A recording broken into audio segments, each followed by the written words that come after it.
What is going on, Babylonians? That's right, it's me, Songs of Rage, back with another Outriders video to bring to you. And today we're going to look at a tier 2 mod that is potentially making its rounds at the moment. It is kind of a little bit broken, but it is pretty much exploits, so have fun with it for the time being. It is in the game, so just imagine it's going to get patched at some point, but the combination of the two mods that are in this game allow this to be potentially game-breaking at the moment, and it really is just that good, especially for a Pyromancer. And that's right, we're looking at the tier 2 mod called No Resistance Against the Fortified, where this increases your resistance piercing by 50% of your armor piercing value. Now, on face value, this isn't much. It doesn't sound that amazing. It's kind of niche, but there are some nice little perks that you can pick up in the skill tree for the Pyromancer that allow you to do extra armor piercing, and that's when it kind of really comes into its own. Now, when you pair this with Unstoppable Force, which is the tier 3 mod, another 50% of that value for your resistance piercing then gets fed back into your Anomaly power, which is how the Pyromancers really do the majority of the damage. So they allow them to pierce the resistance as much as possible, so you're doing more damage, so you're not being reduced as much, and then you're obviously feeding it back into your Anomaly, which then feeds into your damage, and overall it goes hand in hand, goes really, really nicely.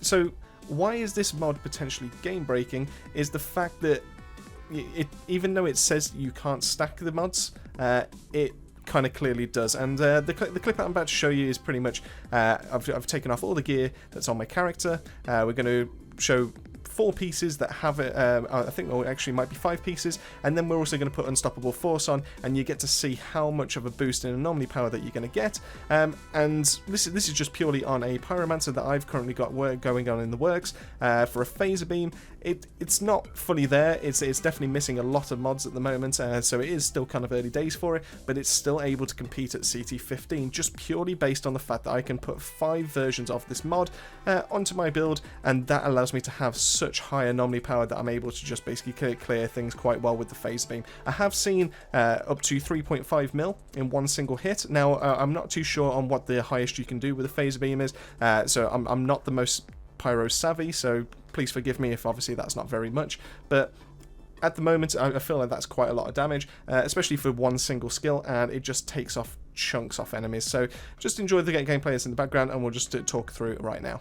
So as you can see, my character with no gear on whatsoever, just purely the skills and the class tree already set, has an Anomaly power of 6,219. Now obviously that's not a lot, that's purely where the gear kind of comes into it, and that's when it boosts our level up and obviously boosts up the rest of our stats.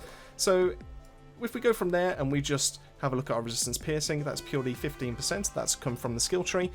So that's basically our baseline for how our build's going to start. If I put up my helmet of the Ikari, which comes with Anomaly power rolled into it, and also comes with a no resistance against the fortified, we get to see our Anomaly power boost up to 20.2k. If we look at our resistance piercing, it's gone up from 15% to 20%, so not too much by itself, only a nice 5% boost, but it does obviously mean that's a nice 5% damage boost against enemies when I'm using skills, and obviously the Anomaly power obviously increases the damage on that. So if I then go from there and equip my armor of the Reforged, like I said, this build is not set up correctly just yet, it's just purely with stuff that I've already got in my stash, and I put on another no resistance against the fortified and Anomaly power.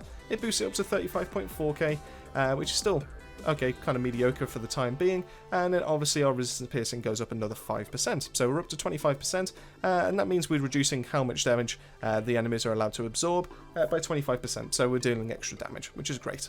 If I then equip my Inquisitor's Trousers, which comes with no resistance against the fortified and rolls into Anomaly power again, we get to see my stats bump up to 50.7k Anomaly power, and our resistance pierce has obviously gone up another 5%.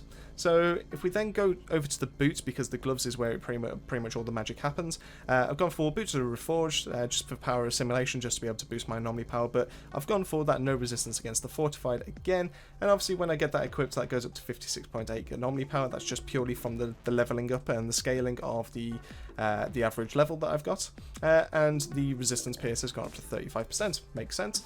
And then as soon as we put on the Hands of the Reforged, which comes with Unstoppable Force, where our anomaly power goes up by 50% of our resistance piercing, and I put on another no resistance against the fortified. We then see that the anomaly power is scaled up to 86.1k, so we're at the decentish kind of levels.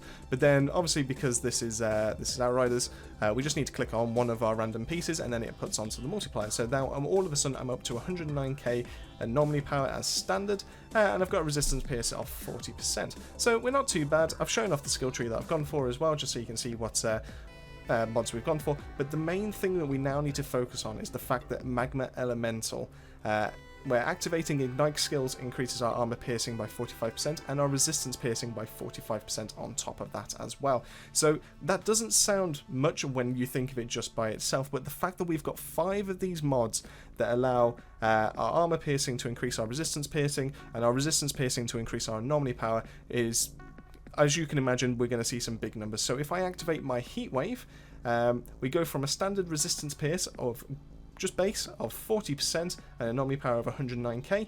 As soon as I activate that Heat Wave and I go straight in, I've got to 197.5% resistance pierce, and my anomaly power is shot up to 174k. Now, if you can imagine, if we then put this with an Akari set where the Heat Wave then hits multiple enemies and it's increasing our anomaly power by 50% each time, you're going to see a massive amount of anomaly power and a massive amount of damage as soon as you activate that phaser beam or any of your other kind of skills that you're looking to do. This could be, it's potentially not necessarily game breaking, but it's definitely not a synergy that should be happening, and that's why it's kind of classified as an exploit on our side. This being said, even though it is an exploit, it is a lot of fun to be able to roll with, and it might as well just use it for the time being. Before people can fly can actually find a way to be able to patch this, because like I said, it's definitely not supposed to be working like this, and it's definitely not supposed to be in the game. So why not have a little bit of fun with it before they realise that the issue is going making the rounds, and just have a little bit of fun, just getting used to probably the most overpowered state that the Pyromancer could potentially be in right now, and just see what is the highest number that you can potentially achieve with that phaser beam. And make sure to let us know in the comments section down below, what is the highest damage number you've seen from a single phaser beam? Did you use this tactic or did you try something else? We'd love to know what your thoughts and what your processes were down below, so make sure you drop those for us. And that just leaves us to be able to wrap up the video with thanking the members of the Babylonian family. If you would like to be able to get yourself up on one of these boards at the end of every single video, make sure you just click that join button that's right next to subscribe. It really does cost as little as 99p a month, and it just lets us know that you're enjoying our content, you really like the way that we're kind of presenting things to you, and you really do want to see more going forward. So make sure you click there, just like these happy chappies have already done. And as always, keep yourself safe, keep yourself well, and see you all on that next video.